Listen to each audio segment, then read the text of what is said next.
Gravitation सुरू होतं आपलं. त्याच्यामध्ये नेक्स्ट टॉपिक आहे relation between acceleration due to gravity. Small g represent करतो आपण त्याला, आणि ग्रॅव्हिटेशनल कॉन्स्टंट म्हणजे कॅपिटल जी. तर ॲक्सेलरेशन ड्यू टू ग्रॅव्हिटी म्हणजे स्मॉल जी आणि ग्रॅव्हिटेशनल कॉन्स्टंट म्हणजे याचा सिम्बॉल आहे कॅपिटल जी. दोघांमधलं आपल्याला काय करायचं आहे, रिलेशन फाइंड आउट करायचं. आता दोघांमधलं रिलेशन फाइंड आउट करताना सपोज आपण काय केली, एक बॉडी कन्सिडर करतो. बॉडी म्हणजे सपोज ती काय असेल, अर्थ असेल. सपोज ही बॉडी अर्थ. आता अर्थच्या सरफेस वरती सपोज आपण काय घेतलं, एक बॉडी कन्सिडर करतो. ही एक बॉडी आपण कन्सिडर केली, ही अर्थ, आणि अर्थच्या सरफेस वरती ज्या बॉडीचा मास असेल suppose capital M, small M. Suppose consider a body of mass small m on the surface of earth. Let capital R be the radius of earth and capital M be the mass of earth. एक small m मास असलेली body आपण काय करतो, पृथ्वीच्या surface वरती consider करतो. आणि suppose पृथ्वीचा मास असेल कॅपिटल M आणि पृथ्वीचा रेडियस काय असेल suppose capital R. Consider a body of mass small m on the surface of earth. Let capital M and capital R be the mass and radius of earth respectively.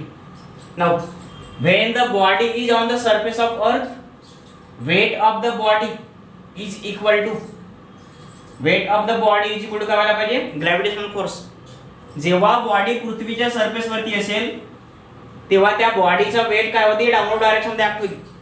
आणि त्या बॉडीचा weight downward direction मध्ये exert होईल तेवढाच equal आणि opposite force काय करेल, पृथ्वी पण एक्झर्ट करेल त्या बॉडीवरती. म्हणून इनडायरेक्टली काय म्हणायला पाहिजे आपण, weight of the body is equal to gravitational force of the body. त्या बॉडीचं वेट डाऊनवर्ड डायरेक्शन मध्ये आहे तेवढंच इक्वल आणि अपोजिट फोर्स काय करते, पृथ्वी त्याच्यावरती एक्झर्ट करते, आणि तो म्हणजे ग्रॅव्हिटेशनल फोर्स. आपण जेव्हा पृथ्वीवरती उभे आहोत, उभे असणारा लॉजिक कोणता आहे, किंवा एखादी वस्तू आपण वरती फेकली तर खालीच येते, रिजन कोणतं असेल, त्या बॉडीमध्ये आणि पृथ्वीमध्ये काय आहे, फोर्स ऑफ अट्रॅक्शन आहे. आणि पृथ्वी त्या बॉडीला काय करते, आपल्याकडे अट्रॅक्ट करते. आणि म्हणून कोणतीही बॉडी जर वरती फेकलं तर ते खाली येईल, किंवा आपणही जेव्हा उभं आहोत पृथ्वीवरती आपलं जे वेट आहे डाऊनवर्ड डायरेक्शन मध्ये तेवढंच इक्वल आणि अपोजिट फोर्स काय करते, पृथ्वी पण आपल्यावरती एक्झर्ट करते.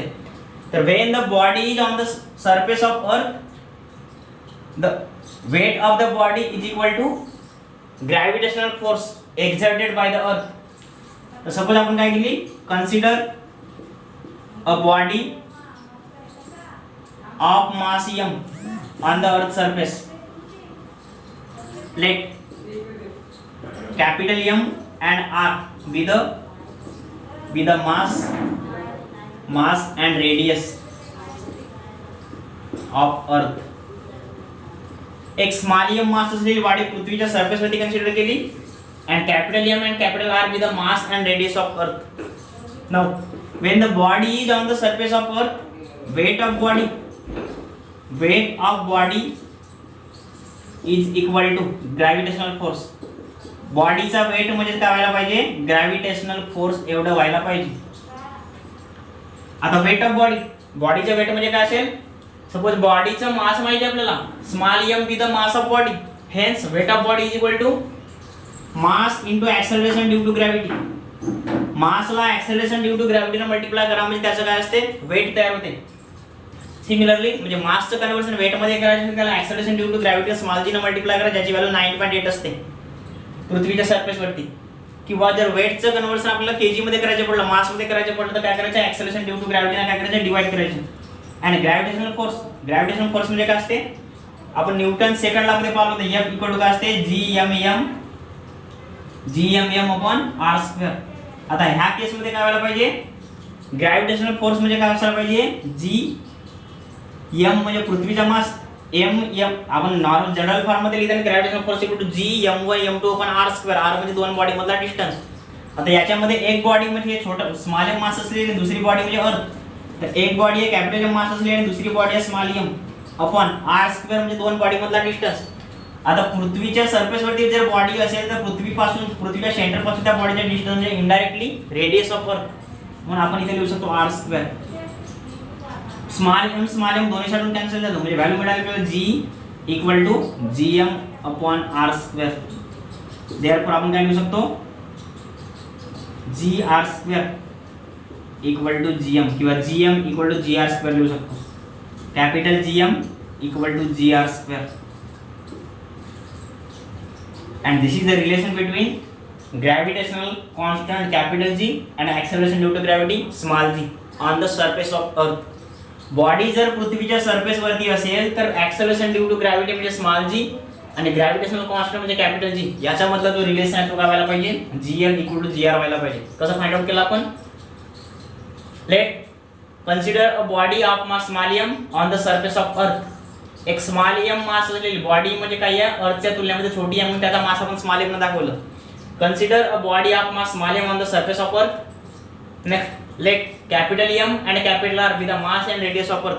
कॅपिटल एम म्हणजे पृथ्वीचा मास असेल आणि कॅपिटल आर म्हणजे काय असेल, पृथ्वीचा रेडियस असेल. आता ही बॉडी जेव्हा पृथ्वीच्या सरफेस वरती असेल तर बॉडीचा जो वेट असते, कोणताही ऑब्जेक्ट जर कन्सिडर केलं त्याचा वेट असते डाऊनवर्ड डायरेक्शन मध्ये. म्हणजे बॉडीचा जो वेट आहे तो डाऊनवर्ड डायरेक्शन मध्ये असेल आणि पृथ्वी काय करते त्या बॉडीमध्ये, ह्या दोन बॉडीमध्ये फोर्स ऑफ अट्रॅक्शन असते. आपण न्यूटन्स लॉ ऑफ ग्रॅव्हिटेशन बघितलं. ह्या दोन बॉडीमध्ये फोर्स ऑफ अट्रॅक्शन म्हणजे पृथ्वी ते काय करते त्या बॉडीला आपल्याकडे अट्रॅक्ट करत असेल.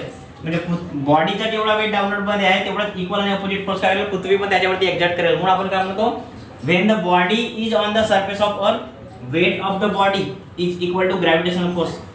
त्या बॉडीचं वेट म्हणजे काय व्हायला पाहिजे, ग्रॅव्हिटेशनल फोर्स व्हायला पाहिजे.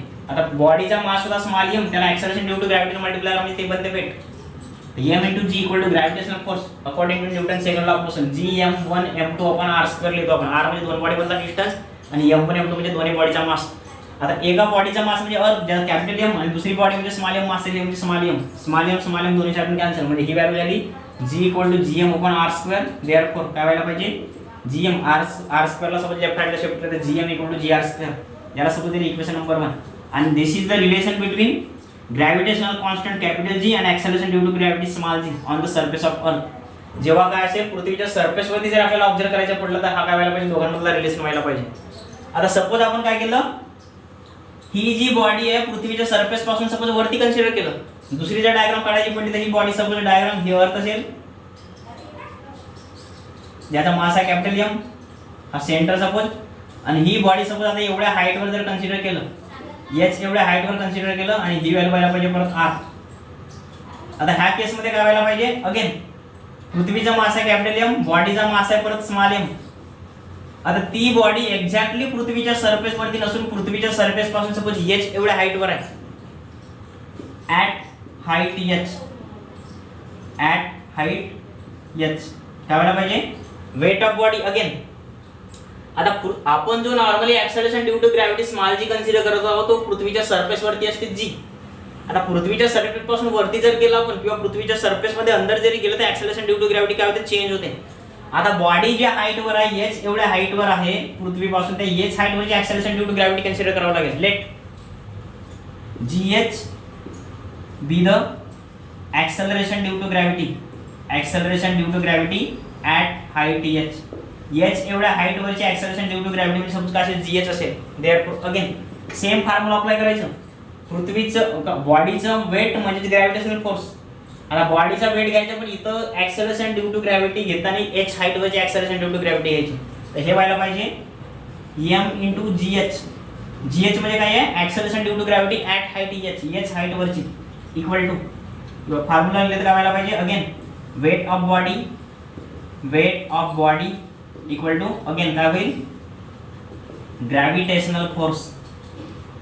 आता वेट ऑफ बॉडीचा मास m, बॉडीचा मास मध्ये काही चेंज नाही झालं. आता वेट जर घ्यायचं पडलं तर mass into acceleration due to gravity घेतो आपण, पण ऍक्सेलरेशन ड्यू टू ग्रॅव्हिटी घेताना h हाईट वरची ऍक्सेलरेशन ड्यू टू ग्रॅव्हिटी घ्यायला पाहिजे. म्हणून हे m into gh equal to gm upon r square. आता r म्हणजे काय असते, दोन्ही बॉडी मधला काय असते, डिस्टन्स असते. आता आधी फर्स्ट केस मध्ये काय होती, बॉडी पृथ्वीच्या सरफेस वरती होती म्हणजे दोन बॉडी मधला डिस्टन्स म्हणजे इनडायरेक्टली आपण काय घेतलं, रेडियस ऑफ अर्थ घेतलं म्हणून इथं r स्क्वेअर झालं होतं. आता ह्या केस मध्ये ही जी बॉडी आहे ती एक्झॅक्टली पृथ्वीच्या सरफेस वरती नसून पृथ्वीच्या सरफेस पासून h एवढ्या हाईट वर आहे. आता त्या बॉडीचं जर आणि अर्थ मधलं जर डिस्टन्स घ्यायचं पडलं तर रेडियस प्लस पृथ्वीपासून जेवढा वरती असेल तेवढी हाईट, म्हणजे त्याला घेताना आपण असं घ्यायला पाहिजे r plus h whole square, दोन बॉडी मधला distance. Again small M cancel, value होईल आपली इकडे लिहितो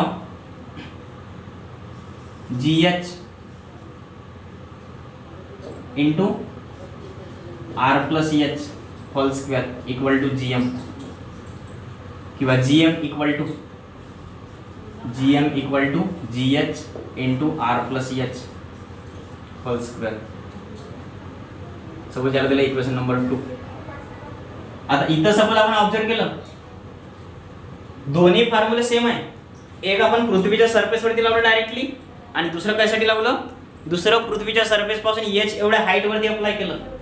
आता पृथ्वीच्या सरफेस पासून H एवढ्या हाईट वर अप्लाय केलं,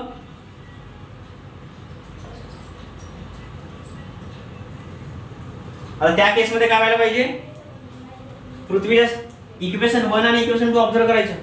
हाव काय ऍट द सरफेस ऑफ अर्थ आणि सेकंड इक्वेशन आहे ऍट हाईट H एवढ्या हाईट वरती.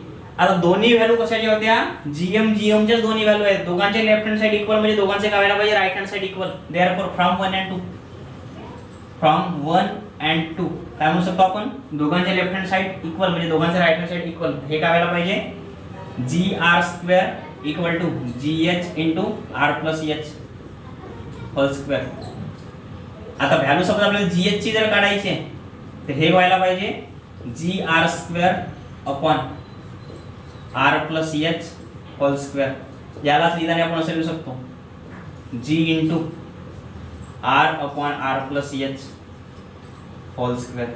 आणि हा असेल परत relation between acceleration due to gravity at height H in terms of acceleration due to gravity at the surface at the earth surface.